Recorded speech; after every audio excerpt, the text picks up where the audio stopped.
देखिए next CTET कब होगा, तो नेक्स्ट सीटेट का पता तो किसी को भी नहीं होता। कायदे में जो होता है पेपर ऐसे होता है कि आपका फरवरी में हो गया तो जुलाई या अगस्त में पेपर होगा। तो अगर सब सही रहा, क्योंकि अभी 2 साल का समय है, उस बीच इनको सीटेट टाइम पे निकालना चाहिए उन लोगों के लिए जो जॉब में है और जिनको सीटेट करना कंपलसरी है। तो टाइम पे सीटेट का आना जरूरी है, लेकिन सीबीएसई के हाथ में है चीजें, है ना।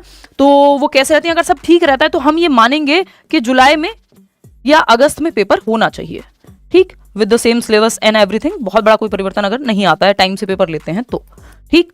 4 लेवल पे जाना वो सब, वो हमें नहीं पता कब होगा या कब कर दें, कल को कर दें, वो उनकी मर्जी है। लेकिन हमें लगता है कि नॉर्मली सब सही रहा। अगर सिलेबस बदलता भी है, जो रिकॉर्डेड बैच सीटेट का ऑलरेडी चल रहा है उसमें हम आपको नए बैच में एक्सेस अपने आप दे देंगे, तो उसकी चिंता करनी नहीं है, ठीक। तो जिसको अभी सीटेट की तैयारी करनी है नेक्स्ट सीटेट के लिए, वो आप करियर ऐप पे डाउनलोड करके, और एक वीओडी बैच है यानी रिकॉर्डेड बैच है, उसमें आप एनरोल कर सकते हैं।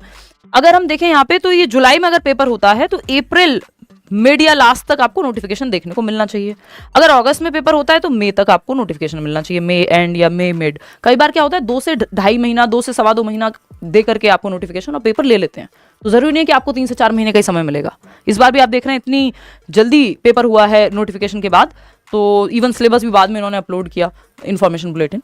तो ये कहानी है कि अगर पेपर जुलाई में होता है तो अप्रैल लास्ट तक आपको नोटिफिकेशन या मिड तक मिलना चाहिए, और अगर अगस्त में होता है तो मई मिड या मई एंड तक, क्योंकि वो 2 महीने का समय देते हैं, कम से कम 2 से 2.25 2.5 महीना